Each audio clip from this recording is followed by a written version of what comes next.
Boa noite. Portugueses, duas palavras, uma sobre o passado, outra sobre o futuro. Uma sobre o passado.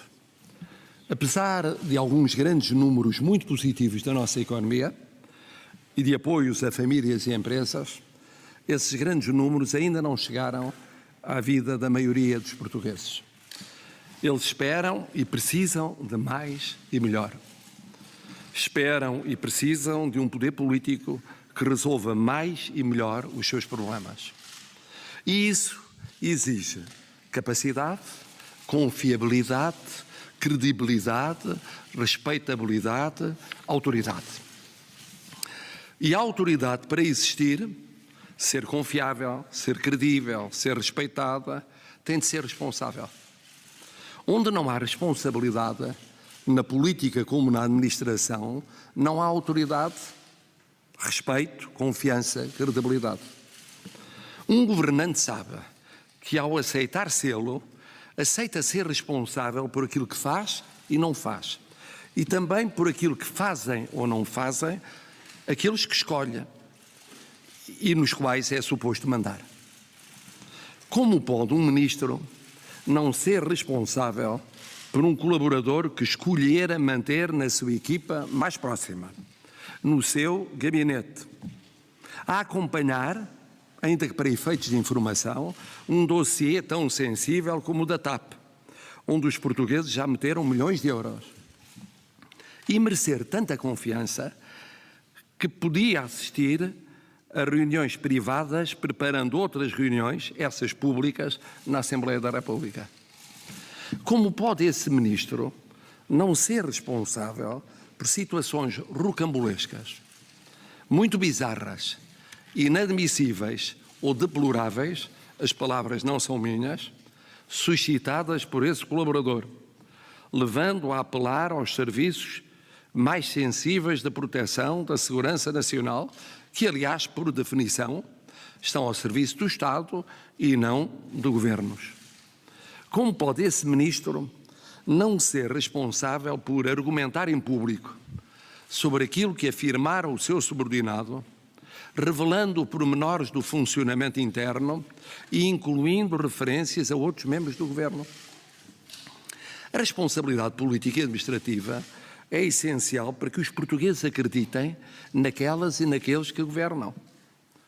Não se resolve apenas pedindo desculpa pelo sucedido. Responsabilidade é mais do que pedir desculpa, virar a página e esquecer. É pagar por aquilo que se faz ou se deixou de fazer. Não se afasta, por razões de consciência pessoal, de quem aprecia essa responsabilidade, por muito respeitáveis que sejam. É uma realidade objetiva. Implica olhar para os custos objetivos daquilo que aconteceu, na credibilidade, na confiabilidade, na autoridade do Ministro, do Governo e do Estado. Não se mistura, sendo política, com a justiça. Não se apaga dizendo que já passou. Não passou. Nunca passa, reaparece todos os dias, todos os meses, todos os anos. Porque tem de existir para que os portugueses se não convençam de que ninguém responde por nada nem manda em nada. Ou melhor, de que acabam por só responder, eventualmente, os mais pequenos. Foi por tudo isto que entendi que o Ministro das Infraestruturas deveria ter sido exonerado e que ocorreu uma divergência de fundo com o Primeiro-Ministro. Não sobre a pessoa, as suas qualidades pessoais, até o seu desempenho, mas sobre uma realidade, a meu ver, muitíssimo mais importante: a responsabilidade, a confiabilidade, a credibilidade, a autoridade do Ministro, do Governo e do Estado. No passado, com maior ou menor distância temporal, foi sempre possível acertar agulhas. Desta vez não. Foi pena. Não por razões pessoais ou de disputa entre cargos que a Constituição distingue muito bem entre si em termos de peso institucional, absoluto e relativo, mas por razões de interesse nacional.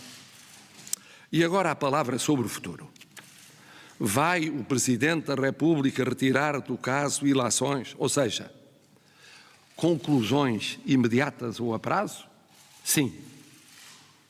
Duas conclusões se retiram e que, aliás, se completam entre si.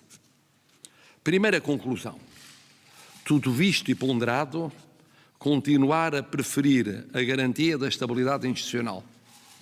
Não fazer aquilo que por aí andam como cenários, implicando imediata e direta ou indiretamente o apelo ao voto popular antecipado. Os portugueses dispensam esses sobressaltos, essas paragens, esses compassos de espera, num tempo como este, em que o que querem é ver os governantes resolverem os seus problemas do dia-a-dia, os preços dos bens alimentares, o funcionamento das escolas, a rapidez na justiça, o preço da aquisição da habitação. Como Presidente da República, escolhi há mais de 7 anos tudo fazer para garantir a estabilidade constitucional. E penso ter conseguido, vindo de um hemisfério político da direita, conviver esses mais de 7 anos com governos de outro hemisfério político, o da esquerda, sem conflitos institucionais sensíveis. Comigo não contem para criar esses conflitos, ou para deixar crescer tentativas isoladas ou concertadas para enfraquecer a função presidencial, envolvendo-a em alegados conflitos institucionais. Até porque todos sabemos bem como foram e como acabaram esses conflitos no passado. Não haverá, pois, da minha parte, nenhuma vontade de juntar problemas aos problemas que, neste momento, os portugueses já têm. Segunda conclusão: o que sucedeu terá outros efeitos no futuro. Terei de estar ainda mais atento à questão da responsabilidade política e administrativa dos que mandam. Porque até agora eu julgava que sobre essa matéria existia, com mais ou menos distância temporal, acordo no essencial. Viu-se que não. Que há uma diferença de fundo. Assim, para prevenir o aparecimento e o avolumar de fatores imparáveis e indesejáveis de conflito, terei de estar ainda mais atento e mais interveniente no dia-a-dia. Para evitar o recurso a poderes de exercício excepcional que a Constituição me confere e dos quais não posso abdicar. Para esse efeito, importa ir, ao longo destes mais de 2 anos, sinalizando de modo mais intenso tudo aquilo que possa afastar os portugueses dos poderes públicos.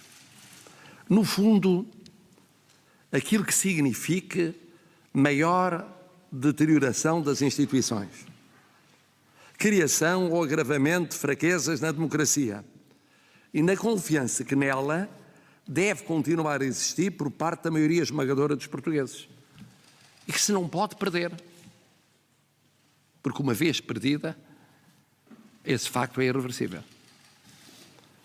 Estas as lições para o Presidente da República de um momento em que a responsabilidade dos governantes não foi assumida como deveria ter sido com a exoneração do Ministro das Infraestruturas. Primeira lição: continuar a ser, como até hoje, garantia de estabilidade no relacionamento institucional com todos os órgãos do poder político, a começar nos órgãos de soberania.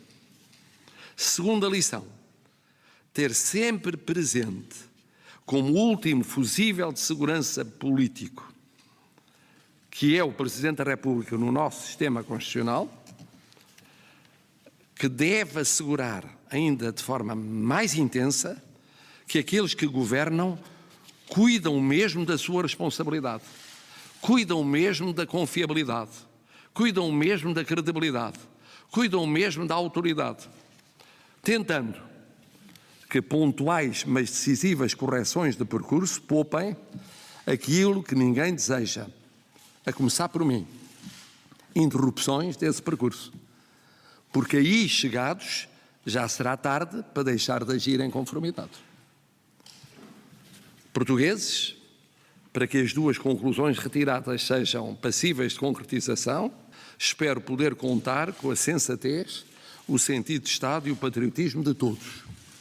E claro está, conto sempre, mas sempre, com a experiência, a prudência e a sabedoria do povo português. Muito boa noite.